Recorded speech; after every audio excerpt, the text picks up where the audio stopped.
este día se llama el sistema económico de Dios.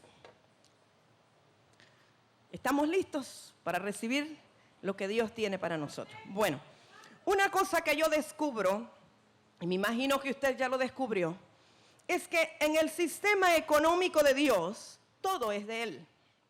Él es el accionista mayoritario, Él es el socio mayoritario, todo le pertenece al Señor, todo es del Señor. Pero a Él le ha placido llamar hombres, buscar hombres, varones, mujeres en la tierra para que sean administradores sabios de lo que es suyo. Ese es el principio bíblico, ¿estamos de acuerdo? Necesitamos saber en qué está basado o fundamentado el principio bíblico de la economía. Sabemos que en nuestro tiempo hay dos corrientes. La corriente de lo que Dios dice o lo que la palabra de Dios dice, y la corriente de lo que el mundo dice o el razonamiento humano ha establecido. Pero como nosotros estamos en tiempo de restauración y de restitución, le corresponde a la iglesia recuperar las verdades de Dios y establecer un fundamento para que haya una verdadera restauración. Por eso es que hoy vamos a hablar del sistema económico de Dios. Yo quisiera que usted me acompañe en la palabra y vamos a iniciar en Levíticos, en el capítulo 19. Perdone que le voy a hacer pasar por muchos capítulos de la Biblia y estos solamente son como perlitas para que usted allí las anote y luego pueda profundizar un poco más en su casa. En Levíticos capítulo 19, yo quisiera leer casi desde el verso 9 hasta el 10. Para que veamos cómo era desde el inicio lo económico, cómo se manejaba. Le dice el Señor al pueblo en el verso 9, cuando ciegues la mies de tu tierra, no cegarás hasta el último rincón de ella, ni espigarás tu tierra cegada. Y no rebuscarás tu viña, ni recogerás el fruto caído de tu viña. Para el pobre y para el extranjero lo dejarás. Yo, Jehová, vuestro Dios. Me llama mucho la atención que el Señor desde el inicio está estableciendo que hay pobres y está estableciendo cuál es la manera en que los pobres van a ser sustentados. El Señor le dice a su pueblo que ellos tienen tierras, que tienen derecho a cultivar, tienen derecho a cosechar, tienen derecho a comer del fruto de la tierra, pero que hay una parte de esa cosecha que tienen que dejarla para que sean alimentados o sustentados los pobres. El Señor no establece aquí que va a erradicar los pobres de la tierra. Es más, a través de la Biblia en todos lados vemos que Él dice, pobres siempre tendréis sobre la tierra. O sea que ya estaba como diseñado por parte del Señor que iba a haber pobres, pero también estaba diseñado cómo iban a ser sustentados esos pobres. Y es a través de la cosecha del fruto y del alimento que los que no son pobres están cosechando. Entonces sígame ahí mismo en Levítico, en el verso 23 y en el capítulo 23, verso 22, perdón, Levítico 23, 22. Cuando segareis la mies de vuestra tierra, no segaréis hasta el último rincón de ella, ni espigarás tu siega. Para el pobre y para el extranjero la dejará yo, Jehová vuestro Dios. Está hablando lo mismo que leímos anteriormente en Levítico 19. Vamos ahora a Éxodo capítulo 23. Le estoy dando nada más fundamento, verso bíblico, para que usted pueda ver que lo que vamos a hablar está en la palabra del Señor. Éxodo 23, 10 al 11. 6 años sembrarás tu tierra y recogerás tu cosecha. Mas el 7º año la dejarás libre. Ese es el año del jubileo, recuerdan, ¿verdad? Que 6 años se cultiva, pero hay un año en que la tierra tiene que descansar, que es el año del jubileo. ¿Pero para qué es que la va a dejar libre? Para que coman los pobres de tu pueblo. Y de lo que quedare comerán las bestias del campo, así harás con tu viña y con tu olivar. ¿Estamos claros, hermanos? Conforme a esto, el 7º año, la tierra tiene que descansar, pero lo que se produzca ese año es para que coman los pobres de la tierra. Espero que usted vaya captando hacia dónde vamos. Vamos a ir a Deuteronomio, capítulo 15.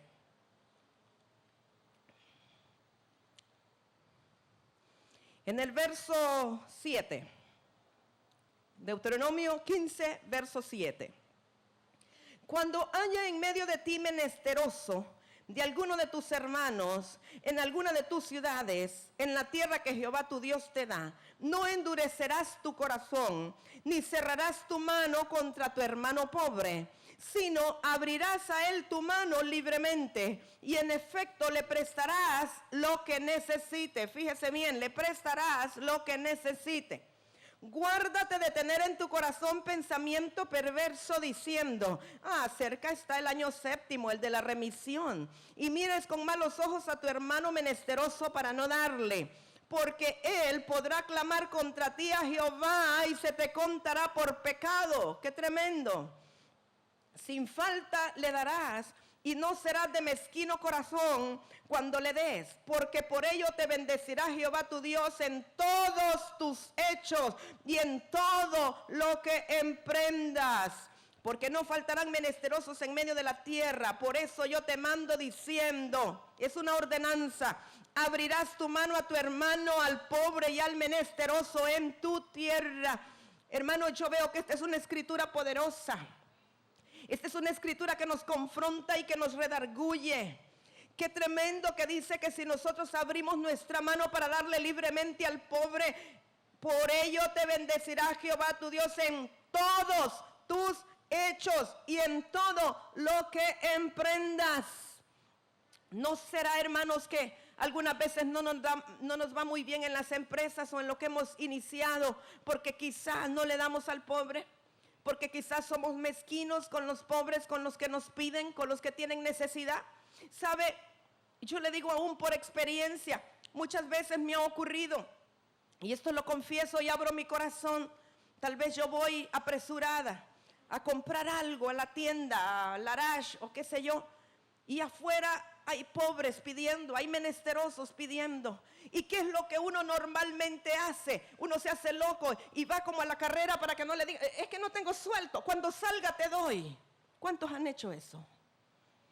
Nos hacemos como los que no tenemos y, no sé, pensamos que nos van a atrasar en el camino, o pensamos que es peligroso abrir la cartera delante de otros y nos puedan asaltar, o pensamos que los billetes que andamos son muy grandes para dárselo a un pobre y que vamos a ir a cambiar para darle un lempira.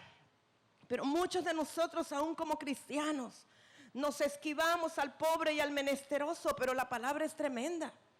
Dice que entonces nos irá bien en todo lo que emprendamos, hermano. ¿Cuántos de nosotros quizá vamos conduciendo nuestro vehículo y en el semáforo vemos venir los niños? ¡Ay, ya vienen estos a pedir! ¿Cuántas veces hemos dicho, hemos pensado: ya vienen estos pedigüeños? ¡Ay, no! Voy a andar unas moneditas de a 20 aquí para darles. Pero qué tremendo lo que dice la palabra. Para que nos vaya bien en todo lo que emprendamos, en todas las empresas que iniciemos. O sea que a partir de esta palabra, que es fundamento bíblico, tal vez ahora necesitamos andar dinero disponible para que cuando se acerquen ahí, entonces les demos voluntariamente. Más bien hay que atraer la bendición a nuestras vidas y decir: yo quiero que me vaya bien en todo lo que emprenda. Quiera Dios que en este semáforo venga un pobre, un menesteroso a pedirme, porque aquí tengo ya el billete, porque yo quiero que me vaya bien en lo que emprenda. Amén, hermanos. Yo sé que estamos así como en shock, como que no mucho nos llama la atención, pero es la palabra de Dios. Y lo dice cantidad de veces. Yo quiero que sigamos en Salmos 41, verso 1. La palabra es elocuente, no tengo mucho que decirle. Salmos 41, 1. Bienaventurado el que piensa en el pobre, en el día malo lo librará Jehová. Ay, hermano, ¿cuántos de nosotros pensamos en el pobre? Cuando vamos a comer una suculenta comida, pensamos en el pobre. Cuando vamos a estrenar un bonito vestido, pensamos en el pobre. Cuando estamos disfrutando de muchas cosas que Jehová nuestro Dios nos da, pensamos en el pobre. Pero es bienaventurado el que piensa en el pobre, porque en el día malo lo librará Jehová. Es una promesa por solo pensar. No dice ni de actuar, solo es de pensar en los pobres. Porque yo creo que cuando pensamos en el pobre es como una intercesión al Padre. Aún cuando damos gracias por los alimentos, orar por el pobre que no tiene que comer. Ya ese pensamiento y esa oración hace que Jehová te libre en el día malo, hermano. Es tremendo esto.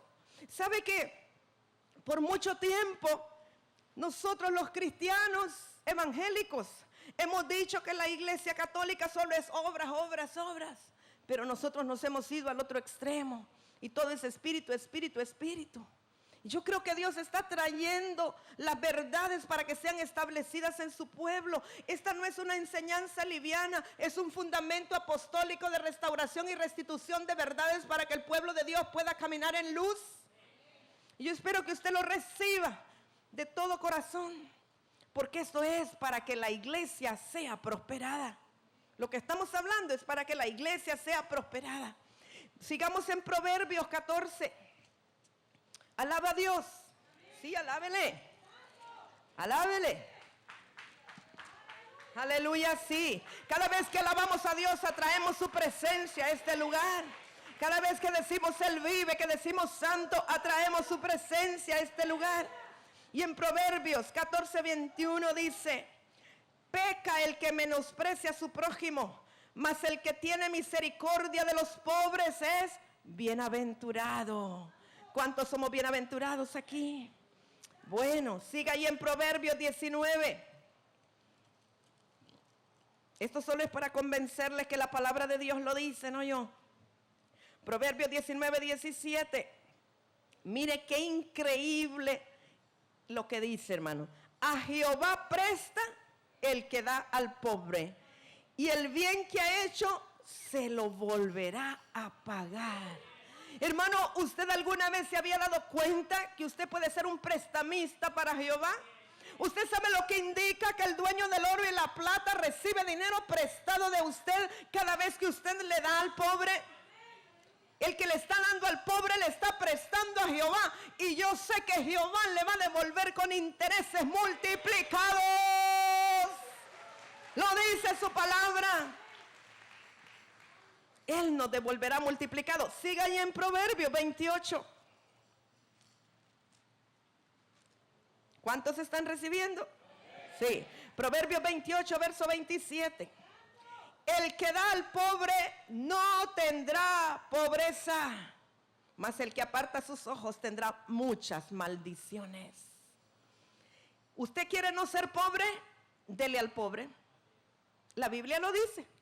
El que le da al pobre no tendrá pobreza. Pero sabe que a mí me hizo temblar cuando leí que si apartamos los ojos del pobre caemos en maldición. Eso dice aquí. El que aparta los ojos del pobre, hermanos, cae en maldición. Sabe que todo lo que dice la Biblia es una ley espiritual. Y yo conozco personas que aunque no han recibido a Cristo como Salvador de su alma, ellos dan a los pobres. Ellos piensan en los pobres. No importa, tal vez la motivación es justicia social, humanismo, llámelo como sea, pero están cumpliendo la palabra, y la palabra siempre trae consigo el cumplimiento de sus promesas para todo aquel que la vive y la cumple. Y entonces algunos dicen: ¿y por qué a aquel le va bien si es impío? ¿Por qué a aquel le va bien si no es cristiano? ¿Por qué a aquel le va bien si no va a la iglesia? Probablemente porque vive algunas de estas verdades bíblicas que nosotros, conociendo la palabra de Dios, no las vivimos. ¿Cómo verá Dios las cosas? Yo creo que es tiempo que nosotros como pueblo de Dios nos sacudamos del velo de religiosidad y dejemos de juzgar y de criticar a otros porque no vienen a la iglesia evangélica, sino que empecemos a discernir y ver cómo Dios mira. Hay muchos que están cumpliendo estas verdades. Hay muchos que están honrando a padre y madre aunque no sean cristianos y tienen largura de años. Usted dice: esos son bien longevos, esa gente vive muchos años, probablemente porque honran a padre y madre. Y muchos de nosotros, estando en la iglesia, no honramos a nuestro padre y a nuestra madre, y muchos tal vez por eso son cortados antes de tiempo. Pero aquel que cumple la palabra recibe su recompensa conforme ha sido establecido. Amén. Yo quiero que vayamos un momentito a Isaías. Yo quiero que veamos en el capítulo 58 de Isaías, y aunque esto lo hemos enseñado, lo hemos predicado, vamos a verlo desde el contexto en que estamos hablando en esta hora. Yo puedo ver que el pueblo de Dios se había alejado de estas verdades bíblicas de las cuales hemos hablado en relación a darle al pobre, en relación a repartir los bienes, a tener cuidado de ellos. Y entonces Dios tuvo que traer al profeta para establecer otra vez estas verdades. El pueblo de Dios en ese tiempo ayunaba mucho, se sacrificaba, se ponía cilicio y ceniza, hacía muchas cosas, guardaba las fiestas solemnes, siempre celebraban la Pascua, tabernáculos, Pentecostés, todas las fiestas, hacían cosas religiosamente, pero en verdad no estaban viviendo la piedad del principio de la palabra. Y Dios tuvo que levantar al profeta Isaías para reconvenir al pueblo y atraerlo nuevamente a estas verdades. Y entonces en Isaías 58, si nosotros vemos desde el verso 6, vamos a leerlo, dice: ¿no es más bien el ayuno que yo escogí, desatar las ligaduras de impiedad, soltar las cargas de opresión y dejar ir libres a los quebrantados, y que rompáis todo yugo? Aquí está hablando de la justicia en el trato con los demás. Verso 7, volvemos a establecer las verdades de las cuales hemos hablado. No es el ayuno que yo escogí, ¿verdad? Que partas tu pan con el hambriento y a los pobres errantes albergues en casa. Que cuando veas al desnudo lo cubras y no te escondas de tu hermano. Saben, amados, que muchas veces hemos espiritualizado tanto esta palabra. Pero yo creo hoy firmemente que Dios la estaba dando en todo el contexto en que fue dada y escrita. El Señor no estaba hablando de compartir la palabra con el que tiene hambre espiritual. Esa es la interpretación espiritual que le hemos dado, pero contextualmente el Señor está atrayendo al pueblo a verdades que fueron establecidas desde el principio, y les dice: ¿de qué sirve que estén ayunando? ¿De qué sirve que se estén sacrificando? ¿De qué sirve que se pongan así como juncos? ¿De qué sirve que se unjan con aceite y se pongan silicio y ceniza? ¿De qué sirve que estén arrodillados? Si más bien el ayuno que yo he escogido es que ustedes compartan su comida y su pan con el que tiene hambre, y que vistan al que está desnudo, y que alberguen al que no tiene donde dormir. Eso es lo que dice la palabra. Amén. Sí, apláudale, apláudale.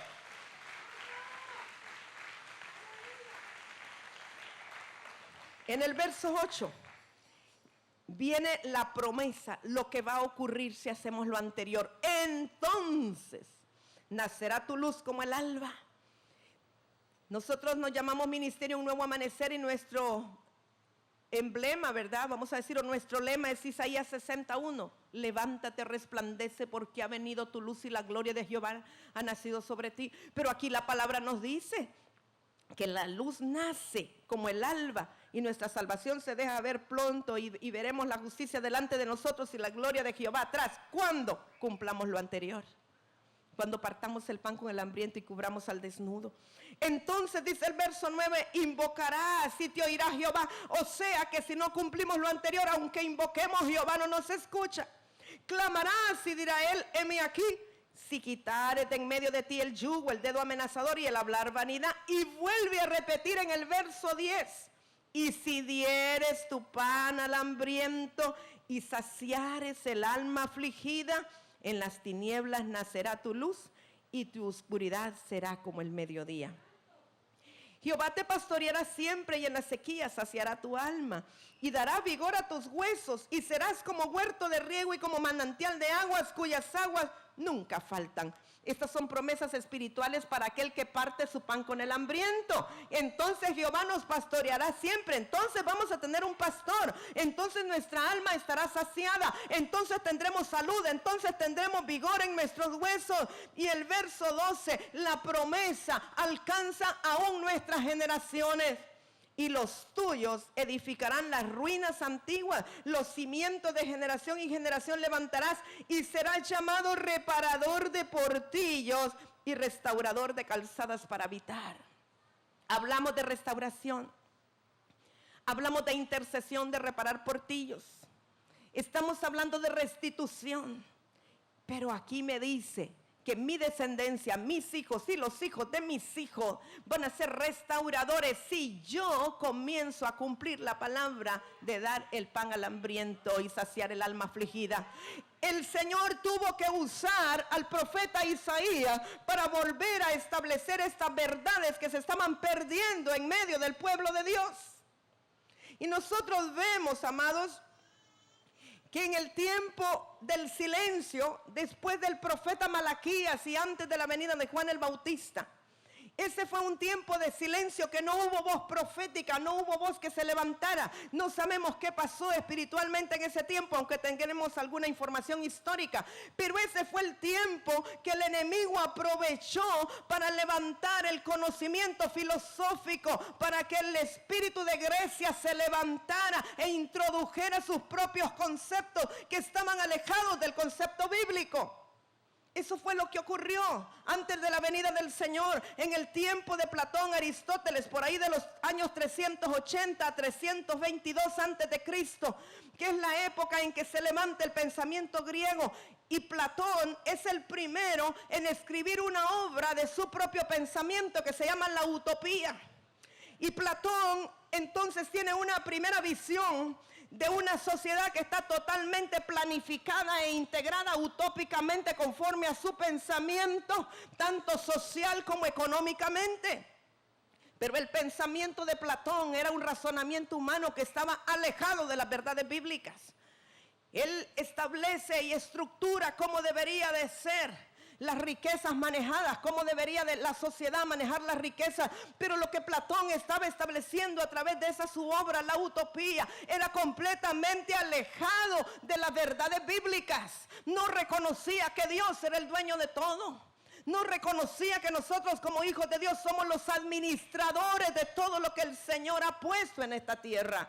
Y ese pensamiento filosófico que cobró gran auge en ese tiempo, y luego con el resurgimiento o el surgimiento de las universidades y de otros pensamientos que vamos a mencionar, nos vinieron a alejaron a la humanidad de las verdades bíblicas.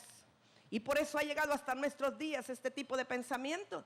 Aristóteles fue alumno de Platón, y él en ese mismo tiempo fue el primero en hacer un estudio sistemático de las relaciones que había entre todas las riquezas materiales de la tierra. Y ese pensamiento aristotélico es el que predomina hasta hoy día, y lo que le dio un fundamento o le dio una base a todos los movimientos económicos que surgieron después. En ese tiempo el derecho romano tenía una alegoría jurídica que decía darle a cada quien lo que le pertenece, y hasta a la vez eso se estudia en el derecho romano. Pero todo le pertenece al Señor.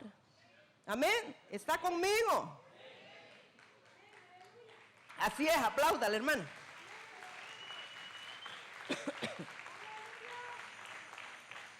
¿Sabe que Jesús viene para restablecer la economía del reino?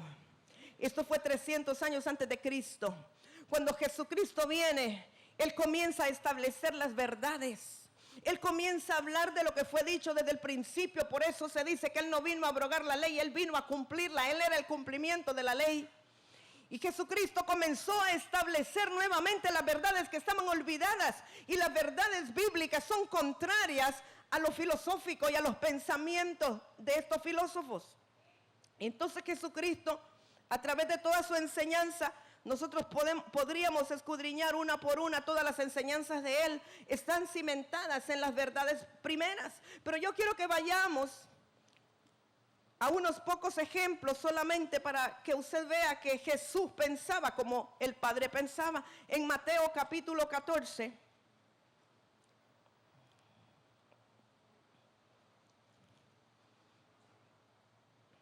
en el verso 15, muchos conocemos esto, pero quiero que veamos. Mateo 14, 15. Cuando anochecía, se acercaron a Él sus discípulos diciendo: el lugar es desierto y la hora ya pasada. Despide a la multitud para que vayan por las aldeas y compren de comer. Jesús les dijo: no tienen necesidad de irse, dadles vosotros de comer. Qué tremendo, hermanos. Y bueno, ya sabemos lo demás que sigue. Ellos le dijeron, no tenemos, solo tenemos aquí 5 panes, 2 peces. Y sabemos que el Señor hizo el milagro de la multiplicación. Pero yo quiero que veamos que normalmente nosotros tratamos de esquivar esta responsabilidad como lo hicieron los discípulos. El Señor estaba preocupado porque era tarde. El Señor estaba preocupado porque toda esta gente, eran miles, porque toda esta multitud se iba a ir sin comer. Pero los discípulos, despáchalos, para que no tengamos que darles de comer nosotros, se nos bajan las finanzas. Muchas veces hemos hecho esto. Muchas veces nosotros decimos, vamos a hacer una reunión, una actividad, pero no la hagamos a esa hora porque es hora de cena o es hora de almuerzo y nos va a tocar darles de comer. ¿Cuántos hemos dicho eso? Vamos a hacerlo mejor entre las 2 y las 5 de la tarde para que no haya que darles de comer. Como los discípulos, despáchalos para que vayan a comprar. Pero el Señor tenía compasión del pueblo. El Señor tenía compasión de las multitudes. Al Señor Jesús le interesaba la persona integral, espíritu, alma y cuerpo. A Él no solo le interesaba lo espiritual del hombre, a Él le interesaba también que ellos no tenían que comer. Y Él tuvo compasión y les dijo, no, denles ustedes de comer. Yo me imagino cómo se afligieron aquellos que no tenían nada y no nos va a ajustar y aquí a dónde vamos a ir a comprar. Lo importante es la acción de cumplir la palabra. Y luego vemos en el siguiente aquí, siempre en Mateo 15:32, la otra vez que el Señor multiplicó peces y panes. Dice Mateo 15:32, aquí es cuando alimenta a los 4,000, dice, y Jesús llamando a sus discípulos les dijo, fíjese, tengo compasión de la gente, porque ya hace 3 días que están conmigo y no tienen que comer. Y enviarlos en ayunas no quiero, no sea que se desmayen en el camino. Al Señor le interesaba la condición natural de la gente. Él dijo, tengo compasión de ellos. Tienen 3 días de estar aquí, oyendo la palabra, escuchando los sermones. Y no los quiero despachar así. Me imagino que ya estaba terminando la palabra el Señor después de 3 días, pero Él dice, ¿cómo los voy a despachar así? Se van a morir de hambre. Y a lo mejor alguno de los discípulos o cualquiera de nosotros hubiera dicho, no solo de pan vivirá el hombre, sino de toda palabra que sale de la boca de Dios. ¿Verdad? Porque siempre nosotros lo acomodamos y lo espiritualizamos. Pero el Señor tenía compasión genuina de la gente que no había comido. Aquí no está hablando de comida espiritual. Aquí está clarísimo que está hablando de comida natural, hermanos. Hizo lo que ya sabemos que hizo, que multiplicó los peces y los panes. Y entonces se hizo un milagro más, pero movido por la compasión del Señor Jesús y por la preocupación de Él con la gente. Nosotros vemos que la iglesia primitiva, la iglesia apostólica, la iglesia que el Señor formó, la iglesia que Él instruyó e instituyó, había aprendido esta enseñanza de Jesús. Y lo podemos ver en Hechos capítulo 2. Alabe a Dios, hermano. No se preocupe que no le vamos a decir que venda sus heredades y que traiga el dinero para acá. Alabe a Dios. Solo queremos establecer una verdad bíblica.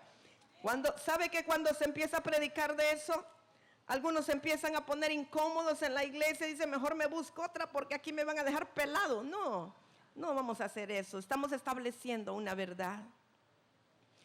En Hechos 2, verso 44. Pero si leemos desde el 42, y perseveraban en la doctrina de los apóstoles, en la comunión unos con otros, en el partimiento del pan, partiendo el pan con el hambriento, y en las oraciones. Fíjese que primero va el partimiento del pan y después van las oraciones. Verso 23, y sobrevino temor a toda persona, y muchas maravillas y señales eran hechas por los apóstoles. Verso 44, todos los que habían creído estaban juntos y tenían en común todas las cosas. Las tenían en común para que no hubiera hambre ni necesidad, sino que todos tenían por igual. Y en Hechos 4:32 habla lo mismo. Y la multitud de los que habían creído eran de un corazón y un alma, y ninguno decía ser suyo propio nada de lo que poseía, sino que tenían todas las cosas en común.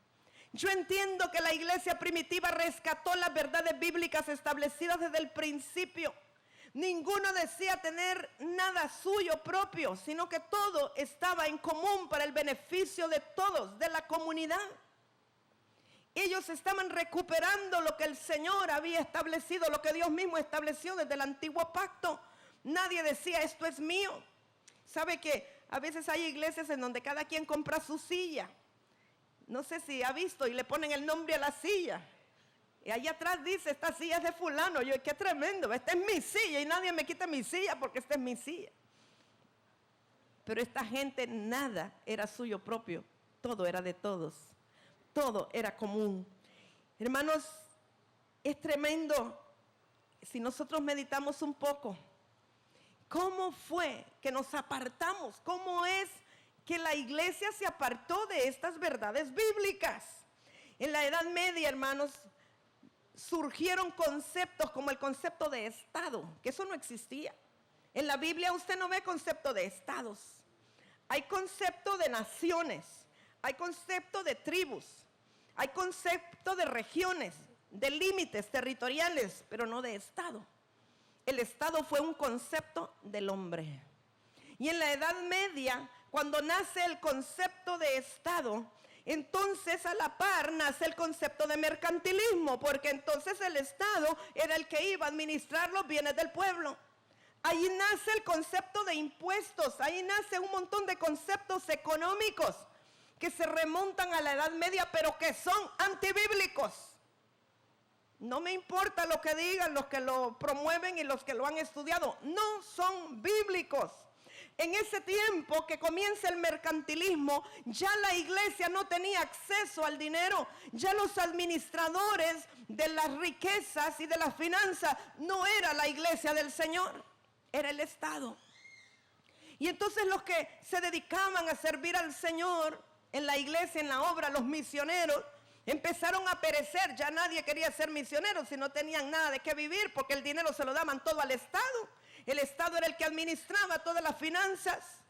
Y la iglesia perdió su autoridad porque se implementó el concepto filosófico de Aristóteles y de Platón en la sociedad en la Edad Media. Y esto se reforzó con muchas otras cosas. La educación comenzó a enseñar estos sistemas económicos. Y después del mercantilismo entra otra corriente, la fisiocracia, que ellos realmente tenían conceptos filosóficos sobre la naturaleza. Entra muy en boga la agricultura, el poder de la naturaleza, pero eso también se une al sistema económico y viene degenerando lo que es la escuela clásica del liberalismo económico de Adam Smith, que lo que hace es que promueve el individualismo y el egoísmo, y eso terminó a darle al traste, ¿verdad?, la economía de Dios. Y entonces hoy día eso es lo que se enseña en la universidad, eso es lo que se enseña en las aulas de los colegios, eso es lo que se enseña en los seminarios. Cuando a usted le dicen cómo ser un empresario próspero, cuando usted estudia para ser un ejecutivo próspero, lo primero que le dicen, tú puedes, esto es tuyo, pelea por esto, estos son los empleados, tú tienes que sacarles el mayor provecho, tú eres el dueño, tú eres el empresario, tú eres el del capital, entre el capitalismo, y eso es lo que dio lugar a que entraran sistemas marxistas, comunistas, socialistas, que no es que estoy en favor de ellos, porque la motivación no era la correcta, ni los medios tampoco. Lo único que puede traer el orden divino a la economía mundial es que la iglesia de Jesucristo recupere las verdades y el fundamento que Dios estableció de todo lo que hay en la tierra, que es suyo, y la iglesia es su administradora. Alábele, pero de verdad, por favor. Hermano, lo que le estoy diciendo es un secreto para que usted viva en prosperidad y que a nadie le falte nada. Estamos en un tiempo que estas verdades recuperadas nos están llevando a abrir empresas, a abrir negocios, pero no para enriquecerse uno, sino para atraer las finanzas a la iglesia. Abrimos empresas con la idea de que la gente sea prosperada. ¿Sabe que desde que Dios me llamó, hace como 17 años, y los que están conmigo desde ese tiempo o hace unos 15 años lo saben, siempre mi idea era tener fuentes de trabajo para todos en la iglesia? Abrir fuentes de trabajo para todos, que a nadie le faltara nada, que todos tuvieran lo necesario. Y lo hice a nivel individual, pero ahora lo hacemos a nivel ministerial. La idea de que este ministerio abra posiciones, abra oportunidades, es para que a nadie en la iglesia le falte nada. Y Dios ha puesto en mi corazón que necesitamos abrir nuevas fuentes de trabajo. Yo misma a nivel personal voy a comenzar a abrir negocios, no para mí. Yo voy a usar la capacidad que Dios me ha dado de prosperar todas las cosas y la declaración de comerciante individual, pero toda utilidad va a ser para el ministerio, para que la iglesia camine y la iglesia vuelva a administrar la finanza, que es lo que siempre le ha correspondido y le ha pertenecido desde que Dios puso al hombre sobre la tierra y puso la finanza y puso el oro y puso la plata y puso la tierra, hizo la agricultura, hizo las fuentes de trabajo y la provisión. La iglesia es la única que puede administrar rectamente lo que le pertenece a Dios. La iglesia es la única que debería de manejar la educación del pueblo en relación a los conceptos que van a aprenderse. Yo quiero decirle, y saben que siempre se los he dicho, yo les digo, hermano, puede que usted haya sido muy exitoso en la universidad, puede que usted haya sido un magna cum laude, summa cum laude, y aún todos esos nombres vienen de Grecia. Las hermandades, las fraternidades, Fita, Cama, no sé qué, todo eso viene de Grecia, que exalta a un hombre por encima del otro. Pero les he dicho, no me importa que usted haya sido tan próspero, que haya sabido tanto, que haya tenido tantos seminarios. Qué bueno que haya tenido esas oportunidades de conocer todo eso. Pero hermano, una vez que usted viene a Cristo, tiene que traer a los pies de la cruz todo lo que sabe para que el Señor lo limpie y le devuelva sus principios y sus verdades, para que le devuelva lo que Él ha establecido en la tierra. Y sabe, yo siempre tenía mi inquietud, y que me perdonen si quizá no comprendían mi sentir, aquellos que tal vez son economistas, son administradores. Siempre tenía mis reservas de que un administrador de escuela o de universidad administrara las finanzas del Señor en la casa del Señor. Siempre lo tuve. Y yo le decía, no es así, yo voy a orar y el Señor nos va a poner. Y no es que menosprecie las capacidades. Si yo sé que Dios nos ha enviado gente capaz y preciosa. Pero los que han estudiado los sistemas económicos y administrativos están llenos del espíritu de Grecia y de conceptos filosóficos que son contrarios a las verdades bíblicas. Lo siento, pero es así.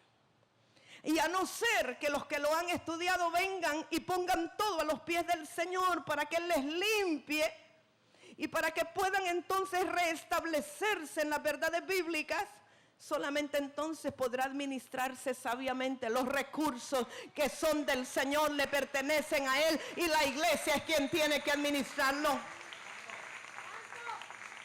Yo sé que Jesús tenía su empresa, si podemos llamarlo así.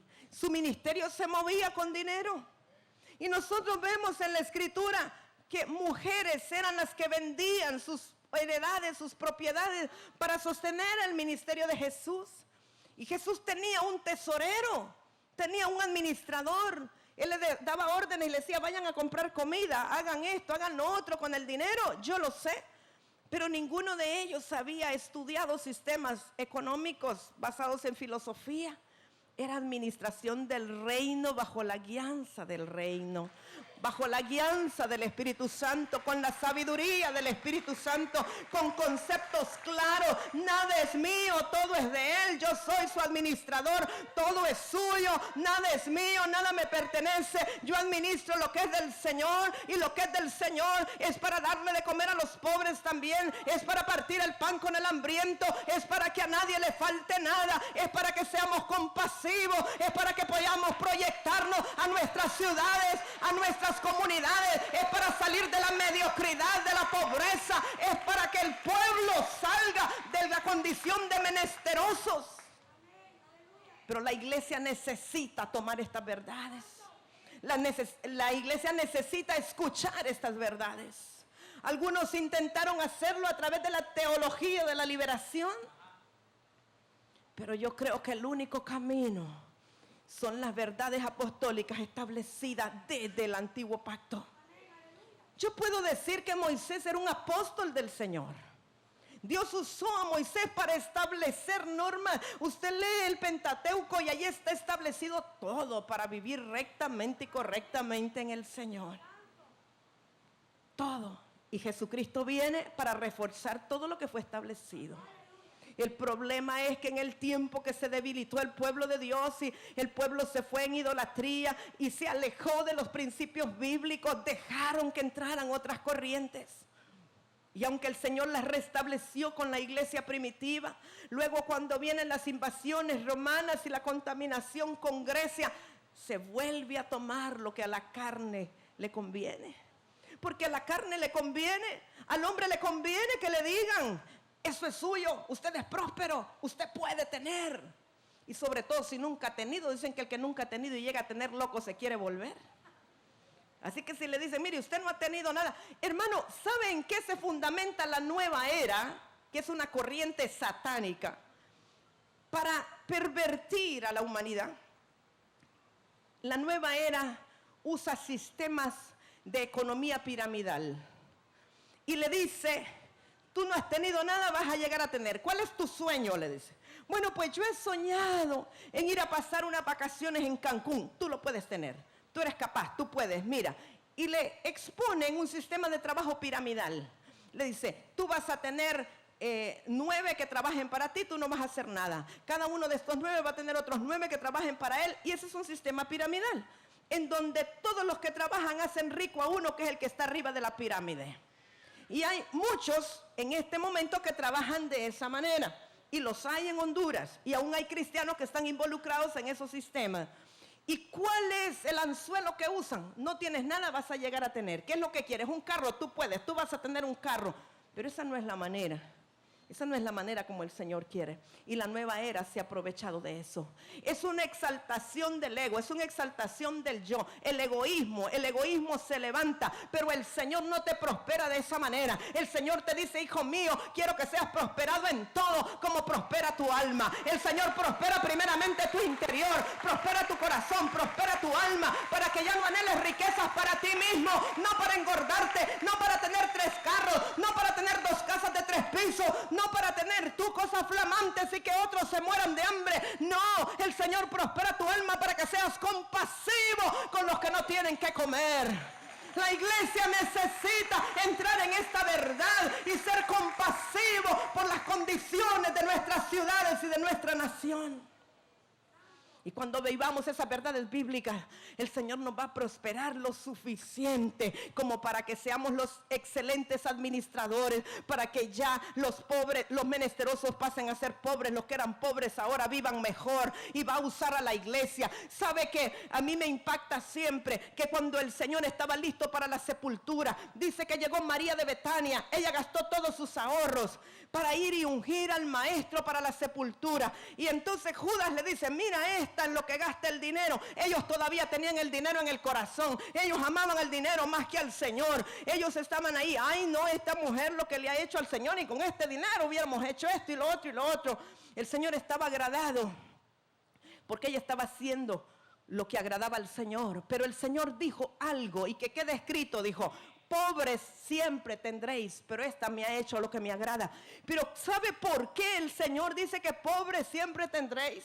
¿Sabe por qué el Señor ha dejado a los pobres sobre la tierra? Para bendecir a la iglesia, para que la iglesia aprenda a dar a los pobres y entonces sea prosperado conforme a la palabra. Bendiga a Dios porque Él ha dejado a los pobres para darle a usted una oportunidad de ser bendecido.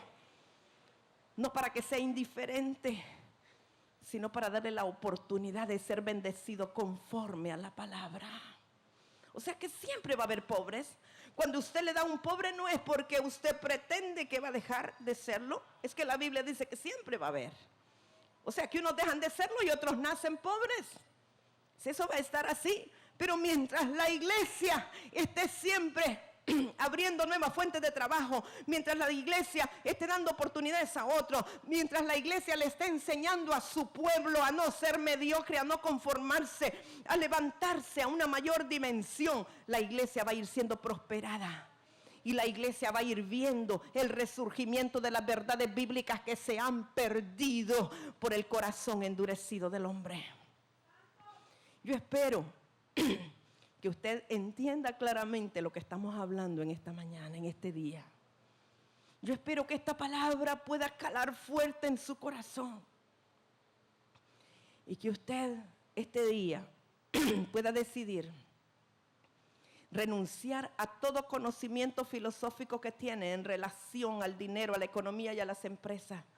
Y le diga al Señor que quiere que establezca las verdades bíblicas en usted.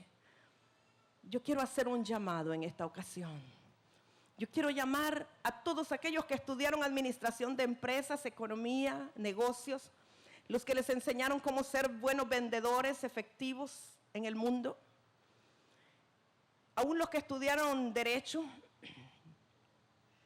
todos aquellos que hayan sido contaminados con este tipo de enseñanza filosófica, quiero pedirles que pasen al frente. Si de corazón sienten que necesitan que las verdades bíblicas sean establecidas en su corazón. Sabe que estas cosas son como semillas que se infiltran. Quizás estudió para administrar hospitales o para administrar fincas o trabajó en ese sistema económico o ha trabajado en bancos. Estas son semillas que se van estableciendo en el corazón y llegan a ser un espíritu que nos mueve y que nos aleja de las verdades bíblicas. Y es necesario que voluntariamente renunciemos a ese espíritu de Grecia y ese pensamiento filosófico aristotélico que nos ha metido en una economía que es alejada de la economía del reino. Y quizás nosotros decimos y proclamamos, bueno, la economía de Dios es así, pero hay cosas tan profundamente adheridas a nuestro espíritu, aún a nuestro subconsciente, que no nos permite ver con claridad. Quiero decirle algo. ¿Sabe por qué muchos son tacaños en la iglesia y no quieren dar? Por ese espíritu que la filosofía arraigó en nosotros, egocéntricos, egoísmo. No doy para la iglesia porque yo necesito para mi viaje de vacaciones. No doy suficiente para la iglesia porque yo tengo que cambiar el carro, ya tiene 2 años. Eso se fundamenta en las filosofías que hemos estudiado. Pero cuando volvemos a las verdades bíblicas, el corazón se vuelve compasivo como el del Señor.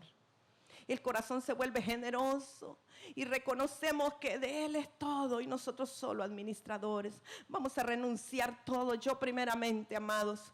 Vamos a renunciar ahora a todo temor. Vamos a renunciar ahora a todo concepto filosófico que se infiltró en nuestra mente, en nuestro corazón en relación a la economía. Hágalo con sus propios labios. Si usted ya fue a la universidad, tiene la capacidad para hacerlo usted.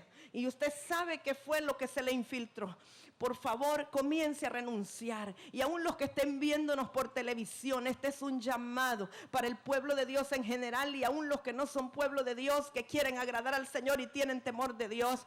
En esta hora renunciamos ahora a toda filosofía que es contraria a las verdades bíblicas de la economía del reino. Ahora renunciamos a todo espíritu de Grecia que haya venido para torcer las verdades bíblicas en nuestro corazón, en nuestro espíritu, a todo lo que ha venido en contra de lo que el Señor estableció, que todo es suyo, todo es suyo, todo es del reino. La iglesia es la administradora de todos los tesoros del reino. Yo lo reconozco ahora, lo reconozco y renuncio a todo aquello que en el camino vino para torcer las verdades en mi interior. Yo quiero ser libre, yo quiero ser libre, yo quiero estar establecida en las verdades de Dios. Yo quiero ser prosperado en la medida que prospera mi alma. Yo ahora declaro que mi mente es renovada, el espíritu de mi entendimiento es renovado. Lo que está en mi espíritu ahora es más fuerte que lo que ha estado en mi mente. Aún toda estrategia de venta, todo lo que esté fundamentado en filosofía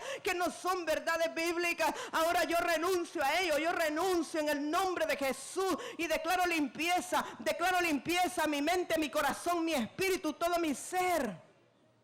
Declaro limpieza, renovación, restauración. Oh Señor, anhelo tu verdad. Anhelo tu verdad, anhelo lo que sea establecida, las verdades tuyas en mí, los principios bíblicos en mí. Quiero ser prosperado, Señor, para poder repartir a los que necesitan, repartir a los pobres, para ser generoso, para que tu iglesia, Señor, esté en una mejor condición, que todos seamos prosperados. Oh Señor, gracias. Reconozco, Señor, que la empresa que nos has permitido administrar es tuya. Todo lo que has permitido, Señor, que administremos es tuyo. Tú eres el dueño, tú eres el dueño. Padre, gracias en el nombre de Jesús. Padre, en esta hora yo bendigo este pueblo, yo bendigo estos varones, mujeres tuyos, Señor. Yo declaro limpieza en la semilla, limpieza en su interior. Yo declaro ahora la pureza tuya en ellos, Señor. Tu verdad establecida, y todo lo que no es tuyo pueda salir y pueda abandonar el espíritu, la mente, el corazón de mis hermanos, porque ellos quieren caminar, Señor, como dignos administradores del reino, de todo lo tuyo. Yo les bendigo abundantemente, les bendigo. Gracias, sean benditos, sean liberados en esta hora. Yo declaro liberación de su mente, su corazón. Declaro libertad, declaro que el egoísmo, el egocentrismo se pudre por causa de la unción. Declaro generosidad, declaro benevolencia, declaro compasión como Jesús, compasión en nuestras vidas. Señor, no queremos estar arraigados a nada, porque el principio de todos los males es el amor al dinero. No queremos estar arraigados ni a dinero, ni a pertenencia, a nada, solamente a ti, reconociendo que tú eres el dueño de todo, Señor. Les bendigo. Pido a los hermanos de alabanza que vengan, por favor. Amados, pueden sentarse si gustan. Queremos ministrar al Señor mientras, con el conocimiento de la palabra del Señor, podemos orar para que Él nos dirija y Él nos guíe. ¿Qué tipo de ofrenda darle a Él? Primeramente, nuestro corazón tiene que ser ofrendado a Él. Primeramente, nuestro corazón limpio, puro, para poder decirle que abra las ventanas de los cielos. Las ventanas de los cielos se abren cuando nosotros traemos al Señor lo que a Él le corresponde: diezmos, ofrendas, primicias. Lo dice el libro de Malaquías, que cuando traemos los diezmos y ofrendas al alfolí, dice, ¿sabe lo que dice? Traed vuestros diezmos y ofrendas al alfolí y haya ¿qué? Alimento en mi casa. Y lo hemos hecho espiritual. Pero realmente la palabra allí dice que cuando el pueblo trae sus diezmos, sus ofrendas, sus primicias, es para que haya comida y alimento para todos en la casa del Señor, que ninguno perezca, que ninguno le falte comida. Por eso el Señor dejó establecido aún leyes para las viudas, para los huérfanos, para los extranjeros. Y el traer los diezmos y ofrendas al alfolí tiene un propósito, que haya alimento en su casa, para los de su casa. Y vamos a declarar que este día el Señor abrirá las ventanas de los cielos, porque nosotros traemos a su casa lo que a Él le pertenece: diezmos, ofrendas, primicias, lo que es suyo, lo que es suyo. Aún si hemos dicho, no es que yo este mes no puedo ofrendar porque tengo que comprar tales cosas. Si quieres que haya alimento en su casa, debes traer tus diezmos y ofrendas a Él. Abre la ventana de los cielos, oh Dios. Abre la ventana de los cielos, oh Dios. Queremos con gozo traer lo que es tuyo, lo que te pertenece. Queremos que haya alimento en la casa del Señor. Que ninguno tenga hambre. Que podamos partir el pan con el hambriento. Abre la ventana de los cielos, mi Dios. Oh, levantamos la mejor ofrenda para ti, ofrenda buena, remecida, ofrenda para ti, Dios mío. Diezmos, el que tiene diezmos para Él, la mejor ofrenda para Él. Comience a orar y a decirle, a pedirle guianza al Señor. Oh, Santo, levantamos delante de ti, mi Dios, la ofrenda, el diezmo, porque todo es tuyo. Esto es tuyo, solo te estamos devolviendo una partecita de lo que te pertenece. Todo es tuyo, todo es tuyo. Oh, abre la ventana de los cielos mientras cantamos al Señor y le pedimos que abra la ventana de los cielos. Cumplamos aquello que hace que se abran las ventanas de los cielos y vengamos con ofrenda delante de Él para que haya alimento en su casa. Hágalo con gozo, hágalo con alegría, hágalo con convicción. Puede comenzar a cantar y comenzar a ofrendar y comenzar a diezmar para que haya alimento en su casa. Oh, conforme el orden que Dios ha puesto y establecido. Aleluya.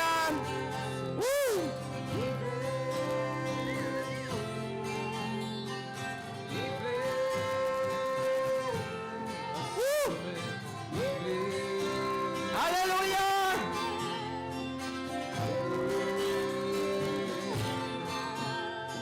Declaramos ventanas abiertas. Declaramos cielos abiertos para el pueblo de Dios. Declaramos que los cielos se abren. Los cielos se abren. Los cielos se abren. Oh, Señor, gracias. Oh,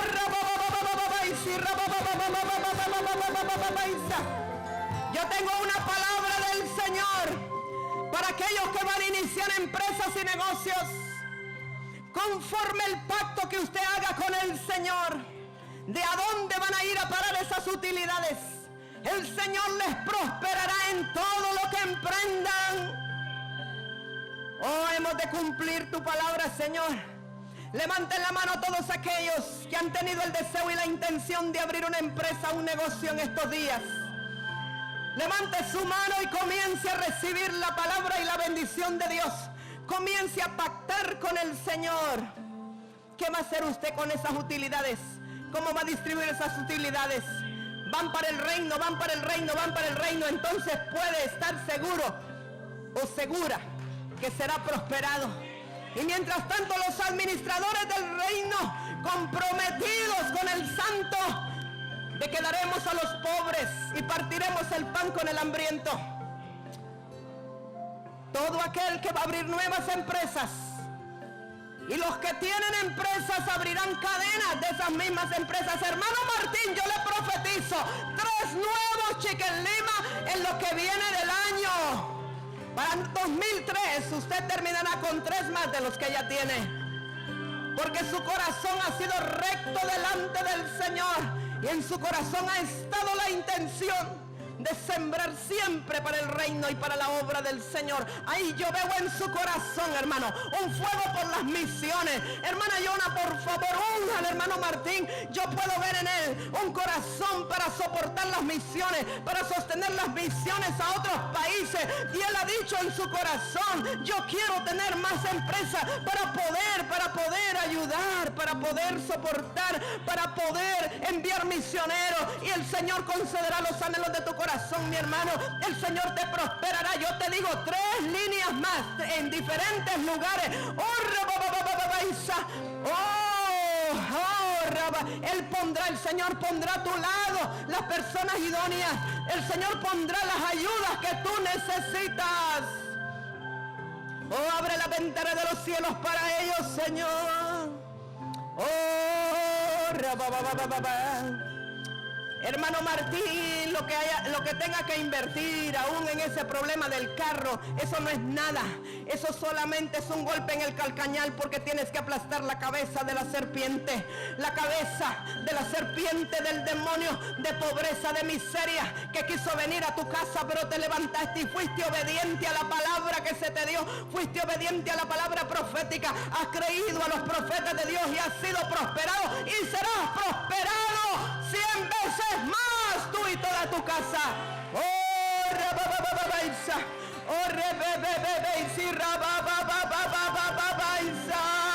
Hermano Javier Mairena, ¿dónde está? Yo tengo una palabra para el hermano Javier.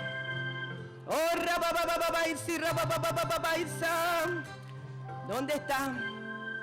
Venga para acá, si está su esposa, si no usted solo. Oh, si está su esposa, venga con usted.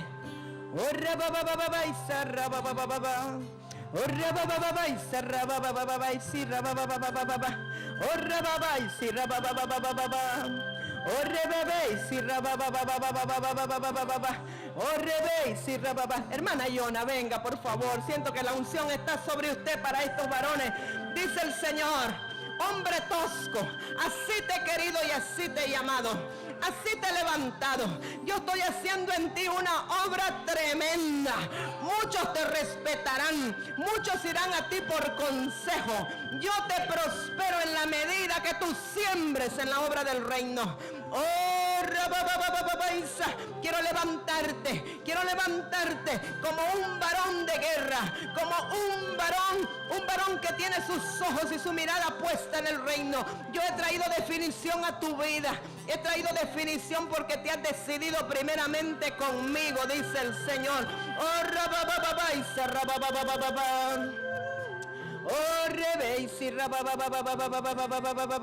Yo haré que te respeten. Yo haré que te consulten. Yo haré que te pregunten. Vas a ser asesor. Y muchos dirán: pero este sí no ha estudiado nada. Pero serás asesor por causa de la sabiduría de Dios. Porque verás la cosecha de lo que siembre.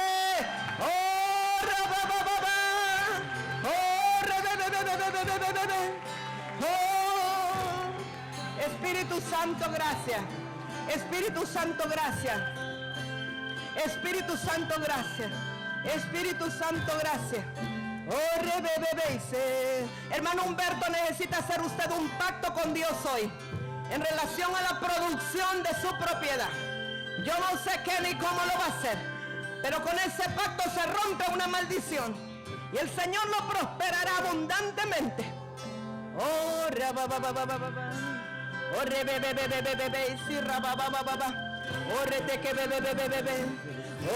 abre la ventana de los cielos. Abre la ventana de los cielos. Hermana Vivian, venga por favor. Abre la ventana. ¿No está su esposo?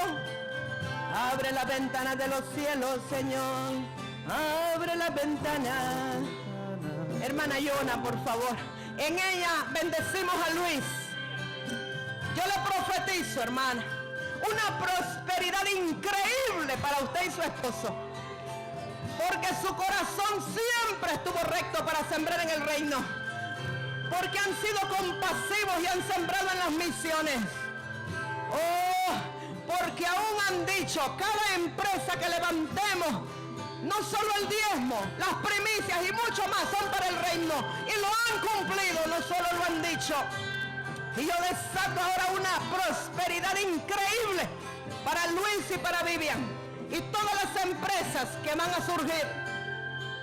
Oh, gracias, porque en su corazón ha estado el reino siempre. Porque aún tu esposo, sin entender muchas cosas espirituales, ha dicho: yo quiero obedecer, yo quiero ser fiel. Pero ahora dice el Señor: yo le traigo a él revelación. Yo le traigo una revelación fresca, una revelación nueva, que no es nueva, pero nueva para él. Y él dirá con convicción: francamente, es importante sembrar en el reino. Y yo lo llevaré a otros lugares. Y aún las empresas que abran alcanzarán otros territorios. Exportarán productos para otro territorio. Oh, Rabbi, sí, le bendigo, le bendigo, le bendigo, le bendigo. Sea prosperado la bendición apostólica sobre ella y su esposo. Oh, Rabbi, sí, oh, poder de Dios. Hermano Renier y hermana Gloribel, vengan por favor. Oh, Rabbi, sí, Espíritu Santo, Espíritu Santo. Oh, Rabbi, se bebe. Oh, rete que bebe, sí, oh, bebe.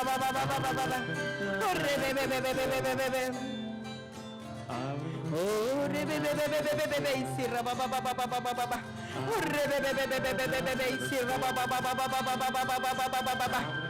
la intención de Dios siempre ha sido prosperarlos.